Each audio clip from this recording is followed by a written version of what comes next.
காயத்ரி, உன்னை பார்க்க விசிட்டர்ஸ் வந்திருக்காங்க. வா. யார் வந்திருக்காங்க? தெரியல, போய் பார்த்தாதான் தெரியும்.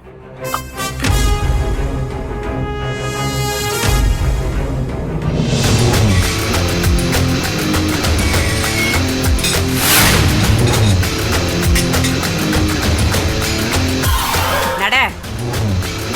அக்கா, யாருக்கா வந்திருப்பா? யாரு வந்தா என்ன, கடைசியா ஒரு வாட்டி முகத்தை பார்த்துட்டு போட்டோம்.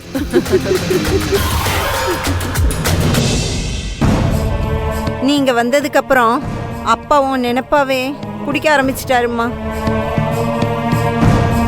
நீ கூட இருக்க தைரியத்துல தாமா நான் இங்க இருக்க.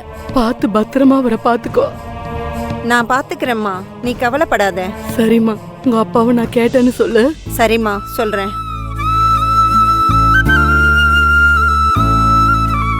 நேரமாச்சு, கிளம்பு கிளம்பு. சரி, நீ அப்புறமா வந்து பாரு. சரி, நான் வரேம்மா. நான் அப்புறம் வந்து பாக்குறேன்.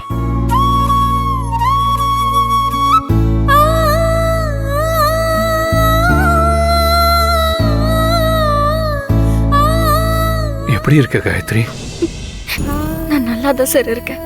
மனசெல்லாம் ரொம்ப கஷ்டமா இருக்கு காயத்ரி. எங்க குடும்பத்துக்கு ஒண்ணுன்னா முதல் ஆளா நீ வந்து நிக்கிற. எங்க வீட்டுக்கான முழு அர்த்தமா நீ நிக்கிற. வேதனை அனுபவிக்கிறவங்க படுற வலியை விட கூட இருந்து அதை பாக்குறவங்க படுற வலிதான் ரொம்ப ஜாஸ்தியா இருக்கும். கஷ்டமா இருக்கு காயத்ரி. சார், தயவு செஞ்சு நீங்க அந்த மாதிரி நினைக்காதீங்க. நீங்க கஷ்டப்படுறத என்னால தாங்கிக்க முடியாது. நீங்க கஷ்டப்படக்கூடாதுன்னு தான் இது எல்லாத்தையும் நான் ஏத்துக்கிட்டேன் சார். இது எனக்கு பழகி போனதுதான் சார். இதை தாங்கிக்க கூடிய சக்தி எனக்கு இருக்கு. ஆனா போலீஸ்காரவங்க உங்க கையிலயும் மேடம் கையிலயும் விலங்கு மாற்றத பாக்குற சக்தி எனக்கு இல்ல சார். எங்க அம்மாவோட மனசுல நீ ரொம்ப உயர்ந்த இடத்துல நிக்கிற காயத்ரி. கூடிய சீக்கிரமே உன்னை நாங்க நிச்சயமா வெளியே கொண்டு வந்துருவோம். எங்களால நீ எவ்வளவு கஷ்டம்தான் தாங்குவ. எந்த வீட்டுல கஷ்டப்பட்டு நீ வேலைக்காரியா இருந்தியோ அதே வீட்டுல உனக்கான மரியாதை கௌரவத்தை எல்லாம் கொடுத்து உன்னை வாழ வச்சு அழக பார்ப்பேன்.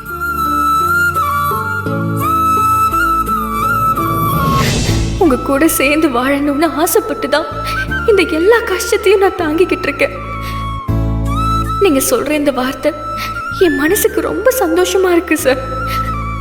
உங்க மனைவிங்கிற அந்தஸ்தை எனக்கு கொடுப்பீங்கன்னு நான் நம்புறேன். இது எல்லாமே உண்மையா இருக்கணுங்கிறது தான் என்னோட பிரார்த்தனையே.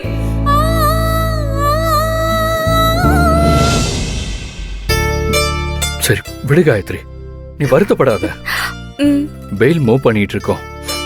அது இந்த தடவை நிச்சயமா நமக்கு கிடைச்சிரும். தைரியமா இரு, நான் வரேன். சரிங்க சார், பார்த்து பத்திரமா போயிட்டு வாங்க.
விடுங்க, யாராவது வாங்க.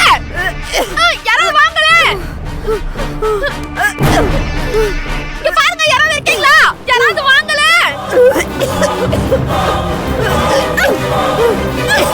ஏய், விடுடி.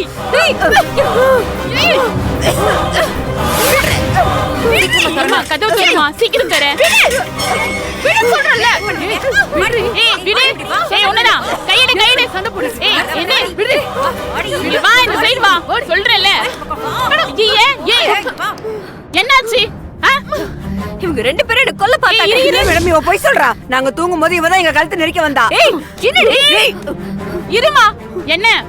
உன்னை பத்தி தெரியாத எனக்கு? நீ யாரு என்ன நல்லா எனக்கு தெரியும். சரியா? வாயை மூடிட்டு சும்மா இரு. இல்ல மேடம். ஏய், இவங்க ரெண்டு பேரையும் வெளியில இழுத்துட்டு போங்க. போ. ஓடி. இழுத்துட்டு போ. மேடம், இதோ இவங்க ரெண்டு பேரும் பிளான் பண்ணி தான் கொல்ல பார்த்தாங்க. இத இவங்களா பண்ணல, வேற யாரோ சொல்லி கொடுத்துதான் இவங்க இத பண்றாங்க. சரிம்மா, நான் காலையில விசாரிக்கிறேன். நீ எதுவும் பயப்படாத, படுத்து தூங்கு.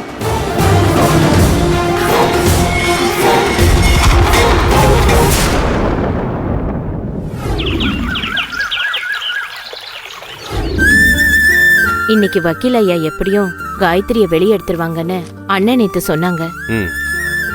இருந்தாலும் மனுஷங்க ஒரு பக்கம் முயற்சி செஞ்சுட்டு இருந்தாலும் தெய்வத்தோட துணையும் நமக்கு வேணும் இல்லைங்க. அதனாலதான் ஒரே மனசா இன்னைக்கு மொத்த வேண்டுதலையும் நிறைவேற்றிட்டு வந்துடலான்னு இருக்கேன்.